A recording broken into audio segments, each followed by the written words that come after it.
Estamos atravesando este mes de septiembre marcados por la creación del bicentenario de la creación de la provincia de Entre Ríos, y para mí es un verdadero placer y un verdadero gusto poder estar charlando con Elvio Boefrey. Elvio, gracias por venir, buen día, ¿qué tal?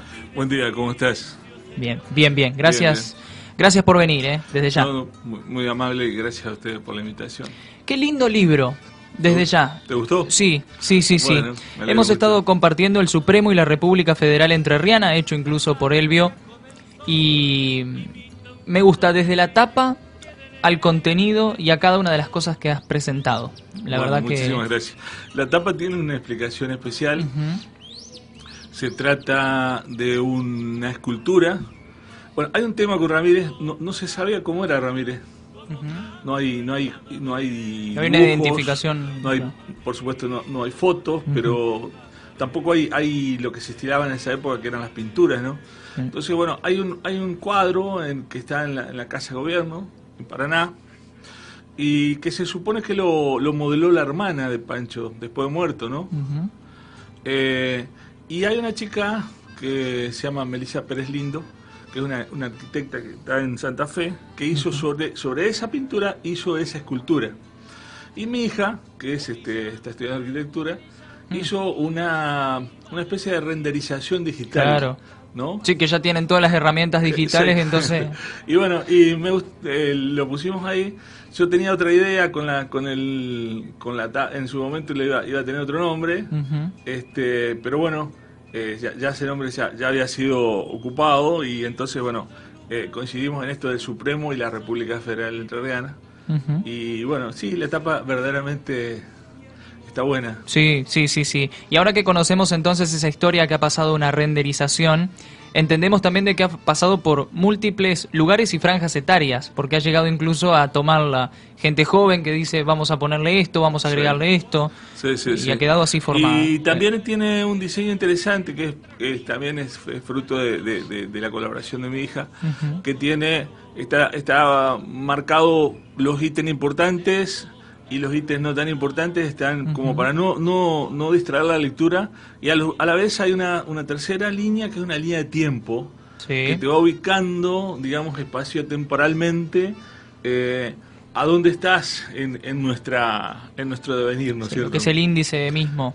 Es el índice, pero vos lo vas encontrando en los diferentes capítulos, la fecha.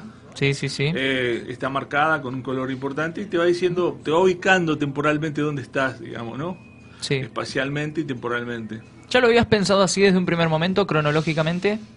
La verdad es un libro que me costó mucho pensarlo. Acá se mezclaron muchas cosas, ¿viste? Primero lo de la República de Entre Ríos, que siempre para mí fue un enigma, ¿no? Que fue, ¿por qué una república en Entre Ríos? Y después, cuando me metí con este tema, hay un tema colateral, no tiene nada que ver, pero que me relaciona. Yo nací el 29 de septiembre, el día de San Miguel. Entonces siempre me sentí identificado con esta fecha. Y cuando supe que la República de Entre Ríos se fundó justamente el 29 de septiembre, bueno, fue un motivo más para... Marcado totalmente por... Sí, tal cual.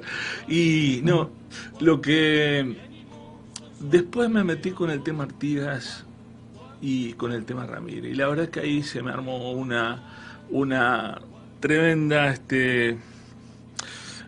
¿cómo te dice la palabra? Sería una disyuntiva, ¿no? Porque es como dos personas que se encontraron en la historia y por alguna razón terminaron peleadas. Y sin ánimo de darle la justificación a ninguno, me tuve que poner justamente, objetivamente, históricamente, a ver qué había pasado. Y eso me llevó mucho tiempo, me llevó pensarlo, me llevó ver cómo lo escribía.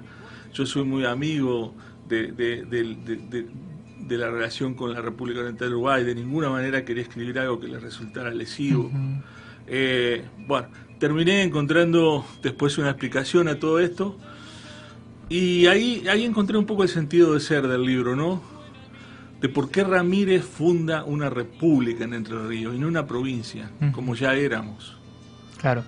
Y eso Sí. es un poco lo que quisiera hablar, si me permitís. Sí, sí, sí, por supuesto, por supuesto. La idea por eso es ir desandando la creación, la composición de este producto final, de este libro, El Supremo, que ya les digo, lo encuentran incluso, y agradecemos a Casa Bertoldi Libros, y trata sobre estos últimos días de este mes de septiembre. Estamos en un aniversario clave, son 200 años, es mucho tiempo, y haber llegado con este libro aquí es realmente un trabajo enorme el que ha hecho Elvio, y por eso sí, con total libertad para poder comentar un poco lo que pretendas comentar, Elvio.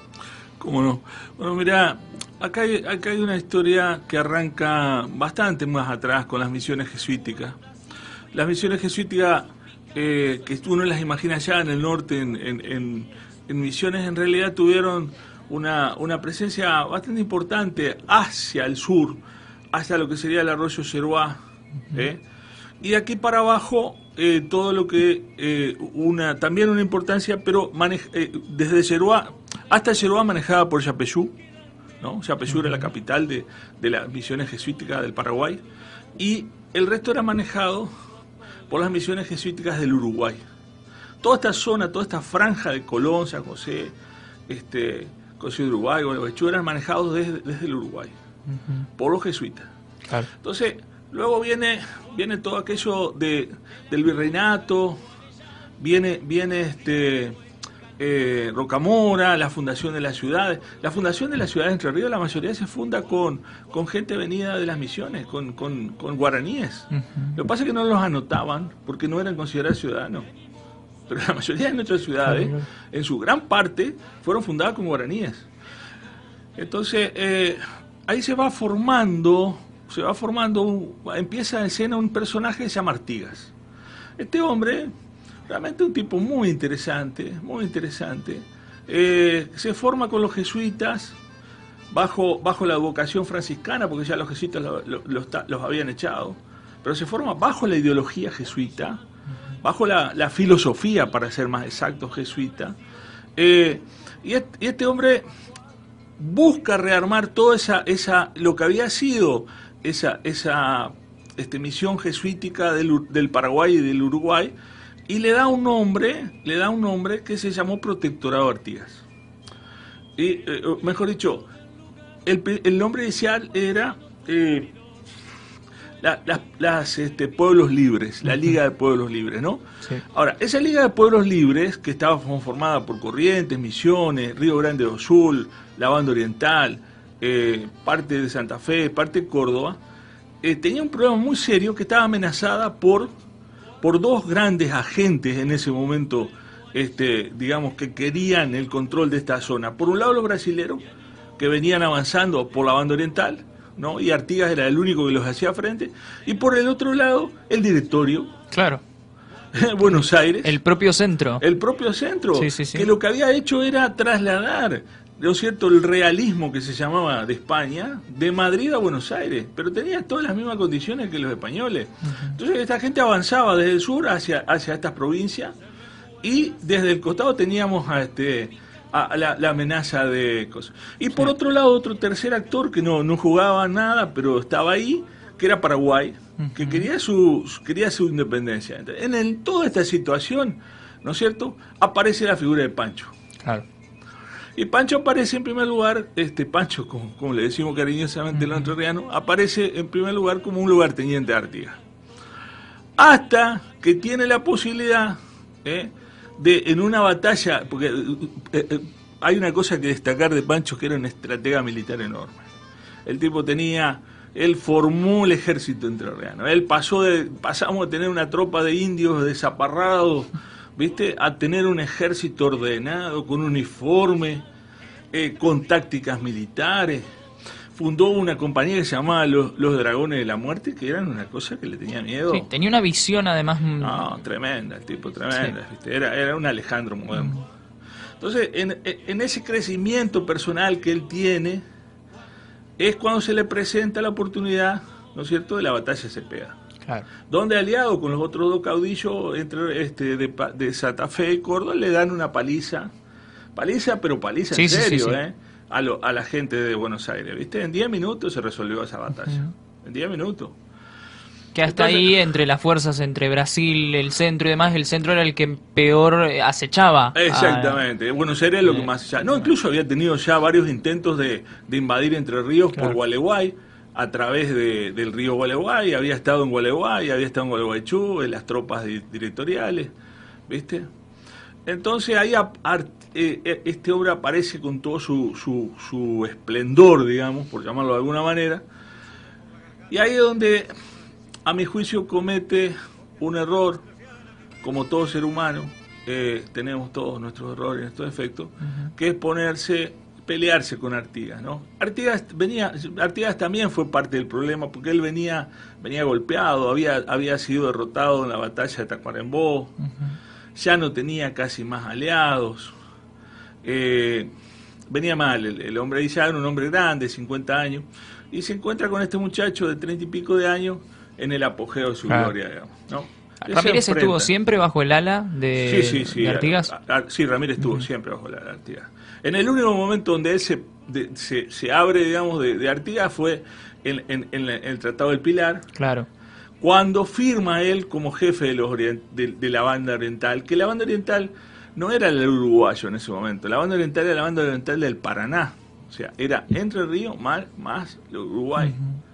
Entonces ahí firma, y ahí es donde Artigas se enoja, y es donde Artigas, ya desesperado, porque no tenía más recursos, invade Entre Ríos en una acción absolutamente unilateral, inconsulta, gente de él hace estragos en Concepción del Uruguay, y bueno, entonces empieza toda una problemática que lleva a que Ramírez lo termine persiguiendo y derrotando y mandándolo al Paraguay, digamos, forzándolo a ir al Paraguay. Ahora, salido Artigas del Sena, Ramírez se encuentra con la necesidad de tener un lugar propio, una estructura legal propia que le permita hacer frente a todo la problemática que había a la vuelta. O sea, primero la posibilidad de tener una guerra abierta con Brasil. ¿En nombre de quién la iba a hacer? Claro. Segundo, los directoriales de Buenos Aires, que en su momento estaban manejados por Zarratea, que se la daba de amigo, ya Zarratea lo habían sacado, o sea que ya estaban de vuelta queriendo forzar a Ramírez. Sí. ¿Viste? Sí, una operación que además se hacía de forma solapada. De forma por debajo. Fíjate una cosa, Rosas, que todavía no estaba en escena, le dona al gobierno de Buenos Aires 30.000 vacas para que con esto coimeen al gobernador de Córdoba en ese momento y lo hagan salir del pacto de Ramírez. Fíjate vos, ya estábamos. Sí, había ya una clara operación en esa jugada, ¿viste? Y bueno, entonces Ramírez tenía, por un lado, por el sur, toda esta amenaza. Por el lado del este tenía prácticamente a los brasileros acá rodeando el río Uruguay. El resto de las provincias no jugaban, jugaban más bien a favor del directorio, y por el norte tenía Paraguay, donde él quería tomar el control de Paraguay por dos razones. Primero, para hacerse el control de la yerba mate, que era el principal recurso que había. Y segundo, porque ahí podía conseguir armas, cañones, gente para pelear con los brasileros. Entonces, Ramírez tenía una necesidad intrínseca de tener una estructura legal, ¿viste? Un Estado que lo sostenga, militar y políticamente. ¿Me entendés? Además, con los antecedentes que tenía Buenos Aires había convencido a todas las otras provincias que estaban afuera de estos pactos, lo que sería lo que quedaba del antiguo reinato del Río de la Plata, que sería el parte Córdoba, Cuyo, San Luis, lo había convencido de meterse en una estructura de tipo monárquica. Claro. Estaban convencidos de traer un monarca. Responder incluso a la lógica que traían los propios españoles. Exacto. Y el funcionamiento pleno de... Sí. El mismo Belgrano, que es una figura absolutamente intachable, entró en ese juego proponiendo traer un inca para ser monarca de estas tierras, porque en ese momento lo más grandioso que había habido en América como imperio eran los incas. Entonces era lógico que él propusiera algo de eso. Claro. Bueno, fíjese, en ese contexto, Ramírez tenía la profunda necesidad de tener un lugar propio, pero con una estructura política que le permita emprender una guerra contra el Brasil, si era necesario invadir Paraguay, y a su vez pelear contra Buenos Aires. Entonces, obviamente que este hombre tuvo que construir una república. Cuando dice que él no quiso construir una república, que es de mentira, eso, que es una de ficción, no tiene ni idea de lo que están diciendo. No tiene idea del contexto geográfico y político que había en ese momento. Argentina no existía. Argentina fue un invento entrerriano del general Urquiza, la Confederación Argentina. El máximo pensamiento que había en ese momento era construir una confederación, copiada de los Estados Unidos, pero esa idea era básicamente de Artigas. Incluso, acá juega otro papel mucho más importante, que es la idiosincrasia propia del entrerriano. Claro. El entrerriano es un tipo totalmente distinto del resto de Argentina. ¿Por qué? Porque el hecho de estar rodeado de ríos nos dio un carácter insular. Esto está muy bien descrito en varias obras, ¿no es cierto?, que nos describen a nosotros sociológicamente. El entrerriano es un tipo simplón, pero a su vez es un tipo amante de la naturaleza, es un hombre solo, es un hombre que le gusta amigable, ¿viste? Pero a su vez es un hombre que cuando se pone, como se puso en toda esta guerra, es capaz de ir y pelear, ¿viste? Entonces, esa característica no la tiene todo la idiosincrasia de nuestro país. Es muy propia del entrerriano. Y en esas cosas se basa Ramírez para fundar esta república.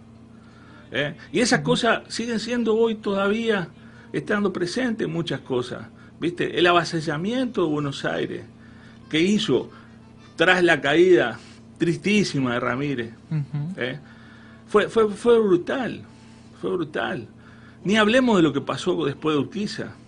Ni hablemos, podemos hablar una tarde entera de cómo Sarmiento le declaró la guerra a Entre Ríos y fusiló a la mitad de los gauchos entrerrianos al mando de López Jordán, que todavía reivindicaban esa idea de república.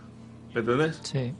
Planteado ese panorama hasta ese momento, entonces, viendo hoy cada una de las provincias, pocos eran los territorios que se rebelaban frente a tantos poderes, incluso ya países conformados o incluso comités centrales como el que partía y dividía a Buenos Aires. Acá el único tipo que se enfrentó a la situación fue Artigas, y le fue malísimo, porque la gente de Buenos Aires le dio la espalda. Es más, arregló por atrás por los brasileros para que le peguen a Artigas, ¿viste? O sea, el tipo estaba... acá nadie hacía frente al poder de Buenos Aires. El único que se revela en serio es a Ramírez. ¿Y por qué se revela Ramírez? Ramírez se revela porque, entre otras cosas, se entera de que en el Congreso de Tucumán, donde no había ido a Entre Ríos porque no había sido invitado, ¿no es cierto?, habían en sesiones secretas arreglado para que una persona de acá, ¿viste?, que vaya a Europa a traer un príncipe europeo para ponerlo como monarca. Entonces, pero ¿te haces una idea cómo le hirvió la sangre a esos gauchos? Que habían peleado toda su vida por la libertad. Claro. ¿Sobraban motivos entonces para hacer lo que se hizo finalmente? Por supuesto que sobraban motivos. Sobraban motivos. Todas las cosas habían sido hechas por izquierda, por Buenos Aires, por Zarratea, por los directores supremos. Además, te voy a dar un dato. Entre Ríos ya había sido independiente y proclamado como república antes de Ramírez, en 1814, y eso está documentado en Concesión del Uruguay. Hay un documento de Artigas que figura en Montevideo, donde dice expresamente que, y lo voy a leer textualmente: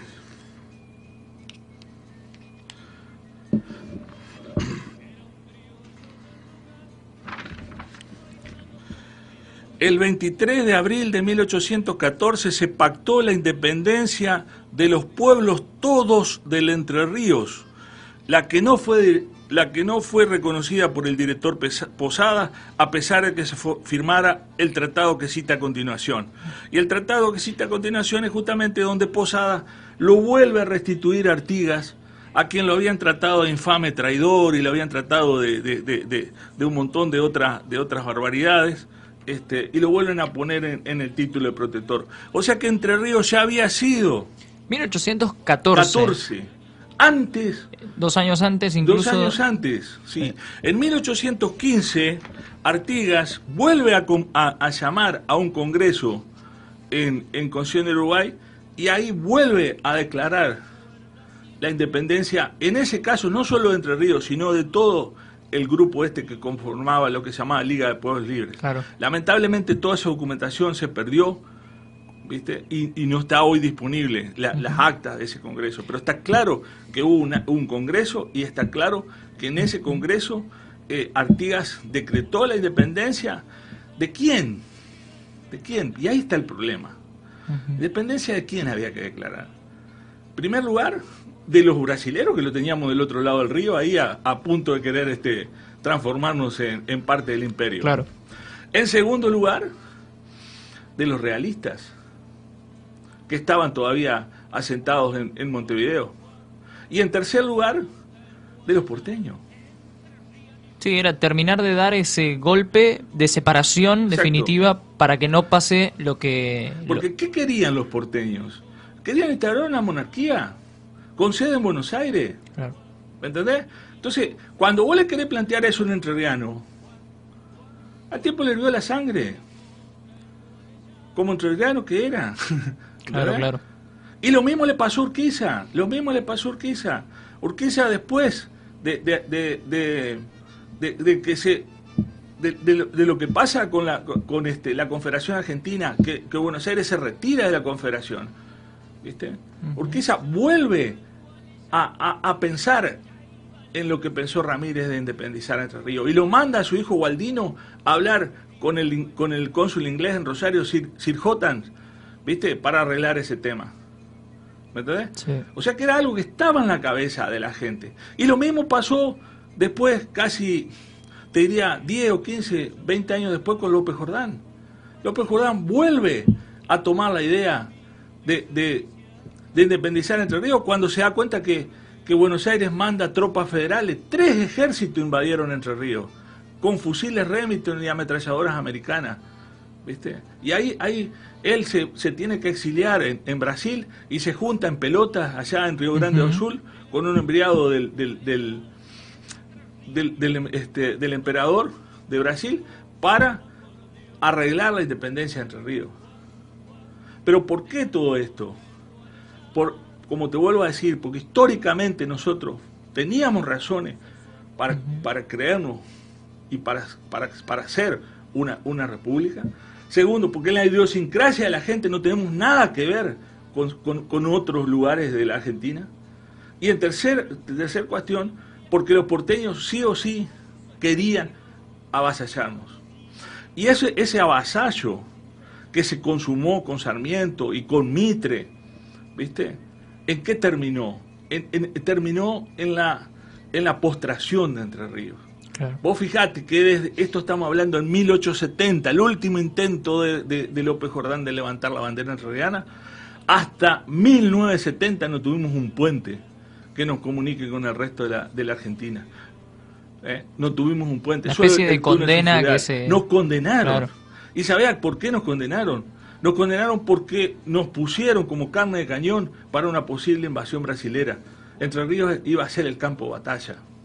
Y eso, hay pruebas clarísimas de eso, que son la cantidad de ejércitos, la cantidad de estos bastiones de ejército que están puestos en todas las ciudades. Acá hay ejército en Concepción del Uruguay, en Gualeguay, en Gualeguaychú. ¿En qué otra provincia? Sí, hay una defensa instalada en su parece momento defensa preparada. ¿O te parece ocupación? Claro. Ocupación militar. Claro, sí. ¿Por qué el Hospital Santa Rosa de Villagüey es un hospital absolutamente fuera de tamaño para la zona y para la cosa? Porque era el hospital donde se iba a tratar a todos los heridos de batalla con la guerra con Brasil. por eso es tan grande. ¿Me entendés? Sí, sí. Fíjate la lógica imperante 100 años más adelante.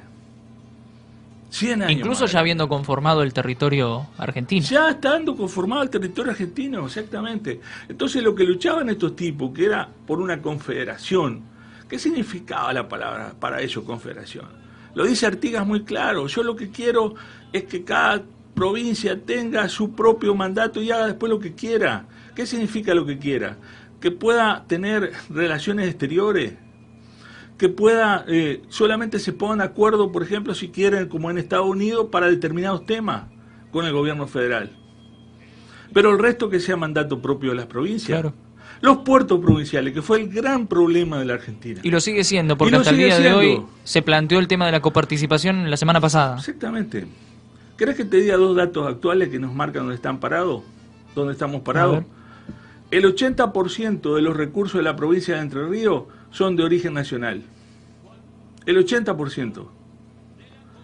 El 50% de la deuda de la provincia de Entre Ríos es con el Estado Nacional. Entonces estamos atados, Sí, de ¿viste? pies y manos. De pies y manos, por una situación histórica que no debió haber sido así. Porque vos lees a Sarmiento, lees a Alberdi y te dice Entre Ríos podría ser la mejor provincia de América. Sí. Todas estas cosas que aparecen incluso en el libro El Supremo y la República Federal Entrerriana. Estamos charlando con Elvio Boefrey. Nos hemos quedado un ratito más para poder compartir un poco este testimonio, esta palabra. Nos parecía sumamente importante, interesante poder repasar este momento histórico. Todo bien explayado en este libro, que ya les digo se encuentra en Casa Bertoldi, aquí por calle 12 de Abril, a quien le agradecemos también la buena predisposición. Elvio, un verdadero placer. Sé que por supuesto quedan tantas Muchas cosas por hablar. Que Pero por bueno. supuesto iremos tocando, nos ¿Cómo parece no? interesante poder ¿Cómo ir no? mencionando algunas cosas y bueno, marcados también por los 200 años de una larga lucha, contada en pocos minutos, pero es una larga lucha sin lugar a dudas. Muchísimas gracias por el tiempo y por el haberme dado la oportunidad de explayarme. No, por favor, y ya creamos por allí la necesidad y la cita para poder seguir tratando estos temas. ¿Cómo no?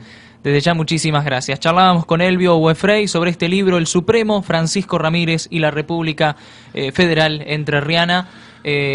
¿Cómo ha sido el tema venta, como para cerrar? ¿Ha tenido buena...? Bien. Sí, bien. ¿Se puede seguir incluso ahora en este momento y en pleno auge de...? Estamos haciendo la segunda reedición. Ah, muy bien. Sí. Bueno, muy bien. Felicidades por ello.